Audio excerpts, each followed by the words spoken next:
আমাৰ ইয়াতে আজি এয়া বতাহ ধুমুহাত চেগুন গছ এডাল আপোনাৰ ইলেক্ট্ৰিকৰ তাৰৰ ওপৰত পৰি কিনে গোটেই ৰাস্তাতে ভাগৰি আছে। এতিয়া মানুহ অহা যোৱা কৰিব পৰা নাই, গৰু ছাগলীও অহা যোৱা কৰিব পৰা নাই।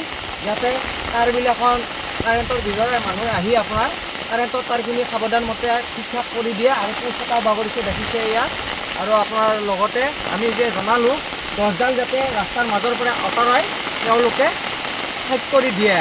আমি উত্তৰ গুৱাহাটী মধ্যম খণ্ড হয় হয় খবৰ দিয়া গৈছে, বৰ্তমান আহি পোৱা নাই। তেওঁলোকে বৰ্তমান একো আগজাননী দিয়া নাই। এতিয়া বতাহ ধুমুহা চলি আছে বৰ্তমান, এতিয়াও কম হোৱা নাই, যদি কমি যায় আহিব পাৰে, চাই লওঁ অলপমান টাইম হ'ব। তাৰ বিষয়ে অনুৰোধ জনাম আমি ইলেক্ট্ৰিকৰ বিভাগক যাতে অতি সোনকালে আহি তেওঁলোকে তাঁৰবিলাখন চিজিল কৰি কাৰেণ্টটো নিদিয়াৰ আগত এয়া কৰে। গছডালটো চাইড কৰিবই লাগিছিল ইমান দেৰি। এতিয়া মানুহজনো আৰু গাড়ী মটৰ তেওঁলোকৰ ইফালৰ মানুহ বহুত আছে, আমাৰো আছে ঘৰত। এতিয়া গাড়ী ঘোঁৰাৰ অহা যোৱাত প্ৰব্লেম হ'ব, মানুহৰো অহা যোৱা প্ৰব্লেম হ'ব। অতি সোনকালে আমি ব্যৱস্থা এটা ল'ব লাগিব।